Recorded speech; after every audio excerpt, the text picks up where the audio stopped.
ఓం శాంతి. Murali date 29/4/2025. Murali సారాంశం. మధురమైన పిల్లలు, మీ జన్మ చాలా అమూల్యమైనది. ఈ జన్మలో మీరు మనుష్యుల నుండి దేవతలుగా అయ్యేందుకు పావనంగా అయ్యే పురుషార్థం చేయాలి.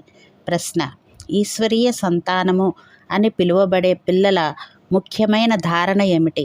జవాబు: వారు పరస్పరం చాలా మధురంగా క్షీరఖండంగా కలిసిమెలిసి ఉంటారు. ఎప్పుడూ ఉప్పు నీరులా అవ్వరు. దేహాభిమానులైన మనుష్యులు ఏదో ఒకటి అంటూ పరస్పరం దెబ్బలాడుకుంటూ ఉంటారు. పిల్లలైన మీలో ఆ అలవాటు ఉండే అవకాశం లేదు. ఇక్కడ మీరు దైవీ గుణాలను ధారణ చేసి కర్మాతీత స్థితిని పొందాలి. अच्छा मीठे मीठे सिकेलदे बच्चों प्रति माता पिता बाप दादा का याद प्यार, गुड मॉर्निंग और नमस्ते. हम रूहानी बच्चों की रूहानी बाप दादा को याद प्यार, गुड మార్నింగ్ और నమస్తే.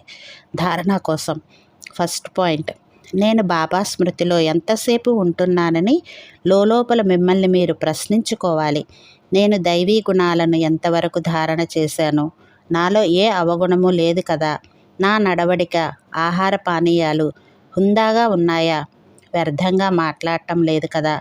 అబద్ధం చెప్పటం లేదు కదా అని స్వయాన్ని ప్రశ్నించుకోవాలి. సెకండ్ పాయింట్: స్మృతి చార్టును పెంచుకునేందుకు ఆత్మలైన మనమందరము సోదరులమేనన్న అభ్యాసమును పెంచుతూ ఉండాలి. దేహాభిమానం నుండి దూరంగా ఉండాలి. మన ఏకరస స్థితిని తయారు చేసుకోవాలి. అందుకోసం సమయాన్ని కేటాయించాలి. వరదానం: పంచతత్వాలను మరియు పంచ వికారాలను తమ సేవాదారులుగా తయారు చేసుకునే మాయాజిత్ స్వరాజ్య అధికారి భవ. సత్యయుగంలో విశ్వ మహారాజులు మరియు విశ్వ మహారాణుల రాజ్య వస్త్రాలను వెనుక నుండి దాసదాసీలు ఏ విధంగా ఎత్తి పట్టుకుంటారో అలాగే సంగమయుగంలో పిల్లలైన మీరు మాయాజీతులుగా స్వరాజ్య అధికారులుగా అయ్యి టైటిల్స్ అనే డ్రెస్తో అలంకరింపబడి ఉంటారు.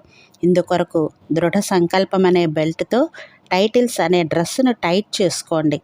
రకరకాల డ్రెస్సులు మరియు అలంకారాల సెట్లతో అలంకరించబడి బాబాతో ఉన్నట్లయితే ఈ వికారాలు లేక తత్వాలు పరివర్తన అయ్యి సహయోగి సేవాదారులుగా అయిపోతాయి.